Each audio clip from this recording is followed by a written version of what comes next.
नमस्कार दोस्तों, आप सभी का स्वागत है मेरे इस वीडियो सेशन में, जिसमें हम संविधान की प्रमुख विशेषताओं को अध्ययन करेंगे। मतलब भारतीय राज्य व्यवस्था को हम यहाँ देख रहे हैं। इसमें सबसे पहले इससे पहले की दो वीडियो में हम भारत के संवैधानिक विकास को, जिससे कि वर्तमान संविधान अपने रूप में आया, उसके बाद संविधान सभा के गठन और संविधान के निर्माण का अध्ययन कर चुके हैं। अब हम संविधान की प्रमुख विशेषताओं को देखेंगे।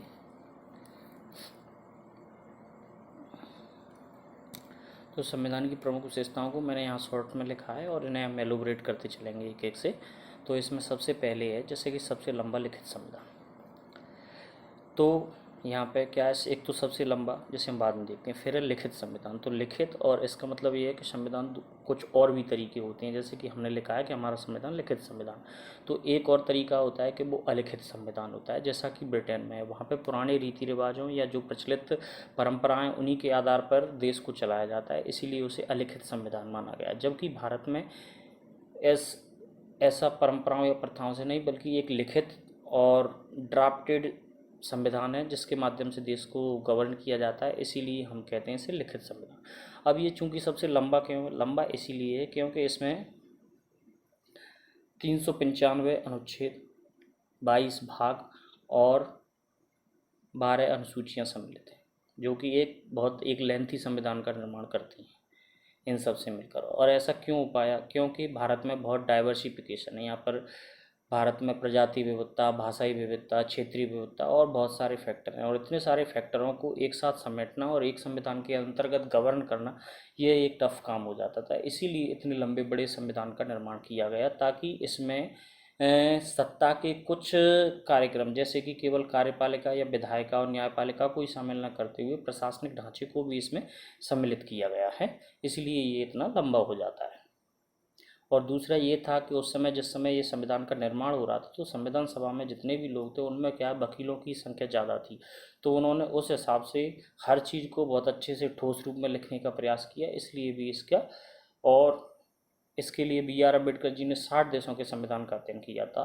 तो धीरे धीरे सारी चीज़ों को एक्सट्रैक्ट करते करते और अपने में समाहित करने में ये संविधान बहुत लंबा हो गया, इसीलिए भारत का संविधान सबसे लंबा लिखित संविधान है। अब इसकी दूसरी विशेषताएं देखेंगे विभिन्न स्रोतों से भी। तो ये क्या है कि जैसा कि हमें मालूम है, संविधान भारत शासन अधिनियम 1935 से लगभग इसमें 210 धाराएँ उठाई गई, जिसमें खुद में 321 धाराएं और 10 अनुसूचियां थीं। तो उसमें से 210 के आसपास हमने जो भी प्रशासनिक ढांचा और ढांचागत विशेषताएं थी, वो सब कहाँ से ले ली थी? भारत शासन अधिनियम 1935 से। इसके बाद हमने देखा जो व्यवस्था थी, जैसे कि मंत्रिमंडलीय विधायी व्यवस्था जो थी, वो हमने कहाँ से ली? ब्रिटेन से ले ली। फिर कुछ मोरल ड्यूटीज़ थी, जैसे कि हमें मौलिक अधिकार लेने थे, कर्तव्य लेने थे, तो वो रूस से, अमेरिका से और अन्य देशों के संविधान से हमने लिया। तो ये बहुत सारे सोर्सों से लिया गया है, इसीलिए रिसोर्स करते करते इसकी संख्या बहुत बड़ी हो गई है। इसके बाद तीसरी विशेषता देखेंगे हम, नम्यता एवं अनम्यता का समन्वय। नम्य संविधान कौन सा होता है? वो संविधान नम्य संविधान कहलाता है जिसके क्या संविधान के संशोधन की प्रक्रिया इतनी सरल होती है कि उसे इजीली चाहे जब संशोधित किया जा सकता है। जैसा कि ब्रिटेन का संविधान, वहाँ पे कोई प्रॉपर संविधान नहीं है, सिर्फ लिखित और संसदीय परंपराओं के आधार पर देश को चलाया जाता है, इसीलिए वो एक नम्य संविधान का उदाहरण है। जबकि एक अनम्य संविधान का उदाहरण देखें तो अमेरिका का संविधान एक अनम्य संविधान का उदाहरण है। वो ऐसा क्यों है? क्योंकि वहाँ के संविधान में केवल संसद को या केंद्रीय विधायिका को संशोधन करने के साथ साथ राज्यों की अनुमति भी आवश्यक होती है, इसीलिए वहाँ के संविधान को संशोधित करना बहुत कठिन हो जाता है। क्योंकि 50 राज्यों को एक सिरे से किसी संशोधन के लिए राजी करना एक बहुत बड़ा टफ टास्क हो जाता है, इसीलिए उस संविधान को वो एक अनम्य संविधान कहना है। जबकि भारत ने क्या किया? भारत ने इस नम्य और अनम्यता के बीच को बहुत समन्वय के साथ अपने संविधान में शामिल किया, और इसके लिए उन्होंने क्या किया? अनुच्छेद 368 जिसमें संविधान संशोधन रखे गए हैं, उसमें दो तरीके की प्रक्रियाओं को अपनाया। एक वह प्रक्रिया जिसमें केवल संसद अपनी 2/3 बहुमत के साथ परिवर्तन कर सकती थी। दूसरा, यदि उसे कोई संघीय व्यवस्था में परिवर्तन करना है, तो इस परिवर्तन के लिए उसे क्या करना पड़ेगा? आधे से अधिक राज्यों की अनुमति लेनी पड़ेगी, सहमति लेनी पड़ेगी। इसीलिए क्या हो गया, एक पक्ष तो ऐसा है जो शांति से संशोधित किया जा सकता है केवल संविधान के ही 2/3 बहुमत से, तो वो नम्य संविधान का उदाहरण हो गया। और दूसरा ऐसा है जिसमें तुम्हें आधे से अधिक राज्यों की सहमति लेनी है, तो वो अनम्य संविधान का उदाहरण हो गया। इसीलिए भारत ने क्या किया है, नम्यता और अनम्यता के बीच में समन्वय की स्थापना की है भारतीय संविधान ने। अब चौथा देखते हैं, एकात्मकता की ओर झुकाव के साथ संघीय व्यवस्था।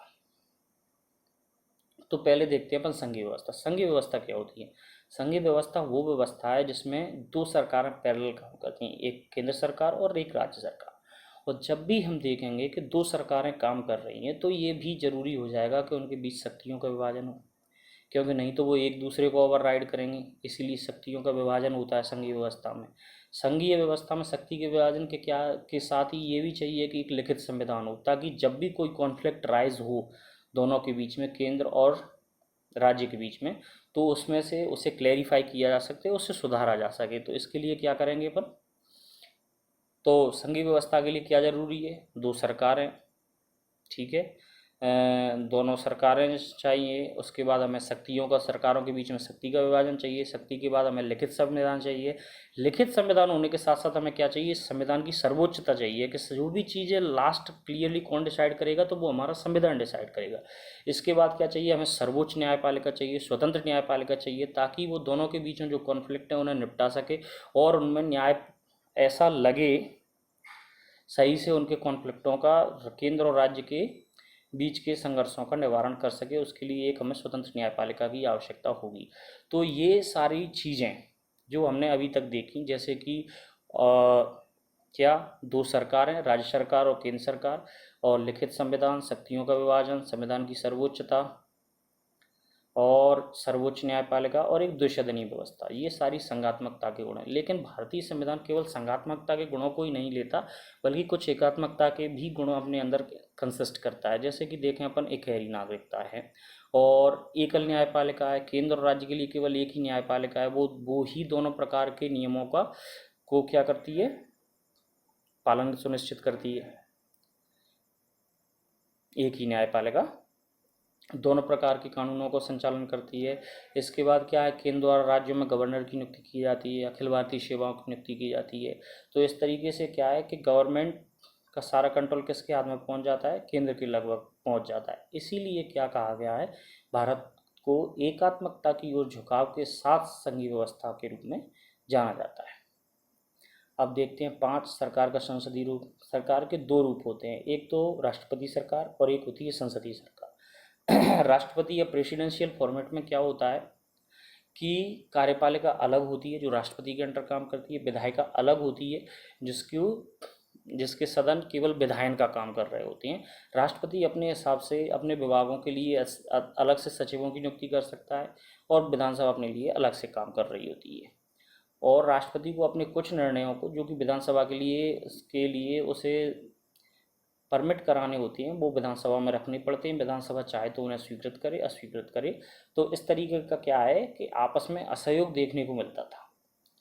और चूंकि जो सरकार का संसदीय रूप है वो चूंकि इंग्लैंड में था और हमारे बेहद करीब था, क्योंकि हम अभी तक उसी के फॉर्मेट पे चल रहे थे, तो इसे लेना बहुत इजी था। और इसमें क्या था कि इसमें जो कार्यपालिका और विधायिका के बीच में आपसी सामंजस्य होता है, वो राष्ट्रपति प्रणाली की तुलना में बेहतर होता है, क्योंकि इसमें जो मंत्री हैं वही कहीं ना कहीं पे किसी न किसी विभाग के प्रमुख होते हैं मंत्री, और वही जाकर विधायिका के प्रति उत्तरदायित्व निभाते हैं, वहाँ पे अपने विभाग के बारे में जवाब देते हैं। तो इस तरीके से क्या है कि कार्यपालिका और विधायिका के बीच में आपस में सहयोग सुनिश्चित होता है सरकार के संसदीय रूप में। इसीलिए भारत ने संसदीय व्यवस्था को अपनाया। अब देखते हैं 6, संसदीय संप्रभुता एवं न्यायिक सर्वोच्चता का समन्वय। संसदीय संप्रभुता मतलब संसद ने जो कानून बना लिया वही संप्रभु है। तो ऐसा चलता है ब्रिटेन में, संसद ने जो कानून बना दिया वो महान है, वो ही सब कुछ है, ठीक है, उसे ही हमें फॉलो करना है। दूसरा, न्यायिक सर्वोच्चता वो चलती है अमेरिका में। इसका मतलब ये है कि वो प्रोसेस फॉलो करते हैं, due process of law. Due process of law मतलब विधि की उचित प्रक्रिया। चाहे उस विधायिका ने कैसा भी कानून बनाया हो, अगर वो ड्यू प्रोसेस लॉ और नेचुरल जस्टिस के अगेंस्ट है तो वो उसे स्ट्राइक डाउन कर सकते हैं। ऐसी वहाँ की जो न्यायपालिका है उसके पास पावर दी गई है। जबकि भारत में क्या किया गया है, इन दोनों पद्धतियों के भीतर एक तो क्या है संसदीय सर्वोच्चता और दूसरी है न्यायिक सर्वोच्चता, दोनों के बीच में क्या किया गया, संतुलन स्थापित करने की कोशिश की गई है। यहाँ किसी को भी महान होने का वो नहीं दिया गया कि तुम वो कहे मैं या वो कहे मैं। जैसे कि संसदीय, संसद ने मानो कोई कानून बनाया, वो किसी प्रकार के मौलिक अधिकारों का हनन करता है तो क्या कर सकते हैं हम, उसका न्यायिक पुनरावलोकन कर सकते हैं। तो सर्वोच्च न्यायालय उसका पुनरावलोकन करेगा और वो जितना लोगों के मौलिक अधिकारों को हनन करता है उस अनुपात में उसे स्ट्राइक डाउन कर सकता है। ठीक है, इसके अलावा क्या है, ऐसा भी नहीं है कि फिर यदि कोई भी ऐसे कि सुप्रीम कोर्ट ने कोई डिसीजन दे दिया ऐसा है तो वो चाहे तो सरकार विधायिका से नियम बनाकर उसे रद्द भी कर सकती है या उसे नए सिरे से परिभाषित कर सकती है। तो इस तरीके से क्या है, किसी को सर्वोच्चता का गौरव प्रदान नहीं किया है भारतीय संविधान ने, बल्कि दोनों में संतुलन, चेक एंड बैलेंस बनाए रखा है। यदि कुछ भी गलत करता है, कौन विधायिका से कोई गलत विधायन किया जाता है तो उसे स्ट्राइक डाउन करने के अधिकार न्यायपालिका के पास है। न्यायपालिका द्वारा अगर मोनोपोली स्टैब्लिश की जा सकती है तो विधायिका अपने सिरे से नए कानून बना सकती है। इस तरीके से दोनों के बीच में संतुलन स्थापित करने की कोशिश की गई है। साथ में आते हैं एकीकृत व स्वतंत्र न्यायपालिका। भारत में जैसा कि देखा अपन ने यूनिफॉर्मिटी है और केंद्र और राज्य दोनों के कानूनों को लागू करने का भार एक ही न्यायपालिका पर आता है, इसीलिए एकीकृत और स्वतंत्र न्यायपालिका। और इसको स्वतंत्र इसीलिए कहा गया है क्योंकि संविधान में इस बात की व्यवस्था की गई है कि न्यायाधीशों की नियुक्ति कैसे की जाएगी और न्यायाधीशों को मतलब नियुक्ति करने का अधिकार किसके पास होगा, और इस बात का भी प्रावधान किए गए हैं कि उन्हें कब हटाया जा सकता है। केवल महाभियोग जैसी प्रक्रिया जो कि बहुत कम उपयोग, कभी यूज़ नहीं की गई इंडिया में, उसके द्वारा ही उन्हें हटाया जा सकता है। अन्यथा आप किसी भी न्यायाधीश को जब मन चाहे तब नहीं हटा सकते हैं, इसीलिए उसे स्वतंत्र न्यायपालिका का दर्जा प्रदान किया गया है। 8 मौलिक अधिकार। चूंकि भारतीय संविधान के सभी लोग चाहते थे कि एक राजनीतिक लोकतंत्र जिसमें लोगों को सारे अधिकार प्राप्त हों, तो इसीलिए उन्होंने मौलिक अधिकार लिए अमेरिका के संविधान से और लोगों को उनके अधिकारों के साथ उचित जीवन स्तर प्रदान करने का प्रयास किया गया है। राज्य के नीति निर्देशक सिद्धांत। चूंकि भारत उस समय स्वतंत्र हुआ था और राज्य उन सब सिद्धांतों को फॉलो नहीं कर सकते थे, या फिर कहें बजटीय समस्याएं इतनी थी कि लोगों की सोच तो ये थी उस समय, जिस समय आज़ादी के लास्ट समय आएंगे आप तो ये देखेंगे कि जैसे ही अंग्रेज गए और यहाँ दूध घी की नदियाँ बह जाने वाली हैं, पर ऐसा एक्चुअल में होता नहीं है। बस वो एक हाइप था, लोगों को लग रहा था कि हम गुलाम हैं और हमें आज़ादी चाहिए, लेकिन आज़ादी से रातों रात कुछ भी नहीं बदलने वाला था। तो बस जब संविधान सभा बनी, उन्होंने चाहते तो बहुत कुछ थे, तो उन्होंने क्या किया, उन सबको एक मोरल ड्यूटी बना दिया कि राज्य के नीति निर्देशक सिद्धांत, मतलब जब भी राज्य नीति बनाएगा तब जब उसके पास बजटीय व्यवस्थाएं होगी तो वो इन निर्देशक सिद्धांतों का इस्तेमाल करेगा और जनता की लोक कल्याणकारी योजनाओं के निर्माण में इनसे निर्देशन प्राप्त करेगा। तो उन्होंने क्या किया, 9 राज्य के नीति निर्देशक सिद्धांतों के रूप में संविधान में शामिल कर लिया। भले ही वो कानूनी लागू करने के लिए नहीं हो, फिर भी राज्य सरकारें हमेशा इस बात को ध्यान रखती हैं कि वो अपने कानूनों के माध्यम से उन्हें लागू कराने की कोशिशें करती हैं। मौलिक कर्तव्य जो कि मूल संविधान में थे नहीं, फिर उन्हें सरदार स्वर्ण सिंह समिति की सिफारिश पर 42वें संविधान संशोधन 1976 से शामिल किया गया। इसमें एक 86वें संविधान संशोधन 2002 से फिर ऐड किया गया था। इस तरीके से 11 मौलिक कर्तव्य शामिल किए गए हैं।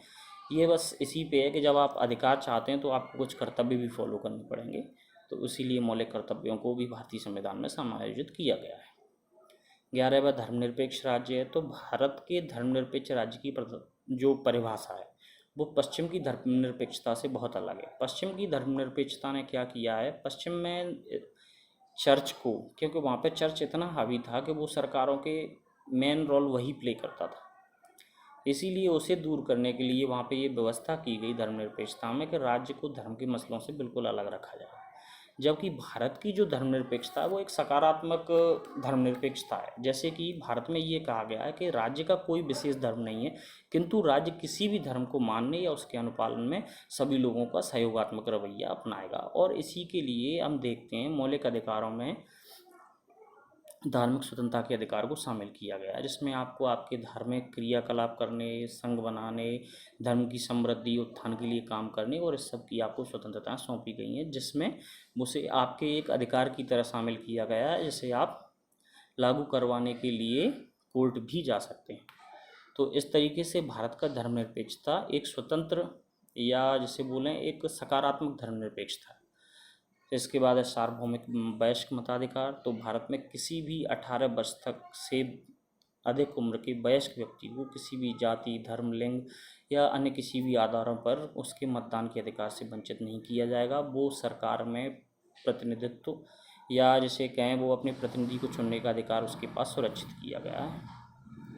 स्वतंत्र निकाय, इन सब के होते हुए भी क्या है, जैसा कि हम पहले डिस्कस कर चुके हैं कि भारतीय संविधान ने प्रशासनिक इकाइयों को भी शामिल किया है। केवल ढांचागत विशेषताएं ही शामिल नहीं हैं बल्कि प्रशासनिक फॉर्मेट्स भी शामिल हैं। तो वैसे ही उसने कुछ स्वतंत्र निकाय दिए हैं जो कि क्या है, संविधान के संरक्षण में भूमिका निभाएंगे। जैसा कि उन्होंने एक निर्वाचन आयोग दिया ताकि निष्पक्ष निर्वाचन सुनिश्चित किए जा सकें। निर्वाचन आयोग, कंट्रोलर एंड ऑडिटर जनरल जो कि सरकार के खर्चों को ऑडिट कर सके। ठीक, इसके बाद यूपीएससी है जो संघ के लोक सेवकों का चयन प्रक्रिया पर फोकस करे, और राज्य पीएससी जो ये चार इन्होंने स्वतंत्र निकायों की स्थापना की है। आपातकालीन प्रावधान 15। आपातकालीन प्रावधान वे प्रावधान हैं जो क्या करते हैं कि किसी भी विषम परिस्थिति में जिसमें देश को संगठित होने की ज़रूरत है उस समय वे संसद को शक्ति देते हैं कि वो चाहें तो क्या कर सकते हैं, राज्य के जो संघीय ढांचे हैं, संघीय ढांचे को एकात्मक ढांचे में परिवर्तित कर सकते हैं ताकि उस समस्या से निजात पाया जा सके।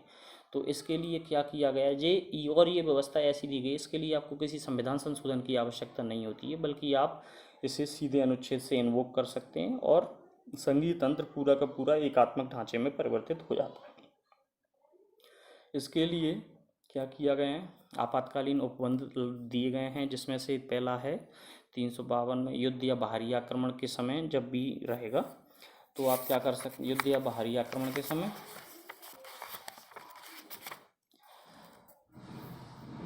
क्या राष्ट्रीय आपातकाल लगा सकते हैं 352 के तहत। दूसरा है राष्ट्रपति शासन या राज्यों में आपातकाल की स्थिति, ये कब लगाई जाती है, जब राज्य का संवैधानिक तंत्र विफल हो जाए 356, या फिर राज्य संघ द्वारा दिए गए निर्देशों का अनुपालन करने में असमर्थ हो जाता है 365।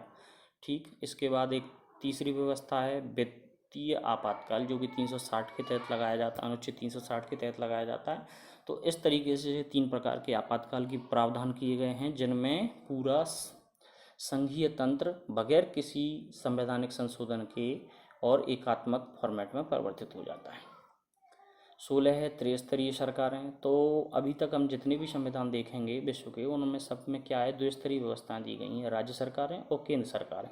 सिर्फ 2 ही स्तर होते थे, लेकिन भारत ने एक नई चीज़ ईजाद की, वो ये थी कि उन्होंने त्रिस्तरीय व्यवस्था को अपने अंदर लाए। त्रिस्तरीय व्यवस्था में क्या किया गया, 73 और 74वें संविधान संशोधन 1992 से नगरीय निकायों और ग्राम पंचायतों की स्थापना करके त्रिस्तरीय सरकार के तंत्र की स्थापना की गई। इसके बाद सहकारी समितियां, ये भी भाग 9 में सहकारी समितियों को 97वें संविधान संशोधन 2011 द्वारा क्या है, संवैधानिक दर्जा प्रदान किया गया है और एक नया भाग 9 जोड़ा गया है। ठीक है, इसमें क्या किया गया, जो अंतर्राज्यीय सहकारी समितियां रहेंगी उनके बारे में संबंध में विनियमन के लिए नियम बनाने की जिम्मेदारी केंद्र सरकार की रहेगी, और जो राज्य के अंतर्गत सहकारी समितियां हैं उन्हें रेगुलेट करने की, उसके लिए विनियम बनाने की जिम्मेदारी किसको दी गई है, राज्य सरकार को दी गई है। इस तरीके से आज हमने संविधान की विशेषताओं का अध्ययन कर लिया है। अब हम नेक्स्ट लेसन में ये देखेंगे कि संविधान की अनुसूचियाँ हैं, उन्हें देखेंगे, संविधान के भाग देखेंगे कि कौन सा भाग किस अनुच्छेद तक स्प्रेड है, और उसके बाद कहाँ कहाँ से संविधान को में कौन कौन सी चीज़ें जोड़ी गई हैं, इसके बारे में अध्ययन करेंगे। तब तक के लिए आप सभी का धन्यवाद।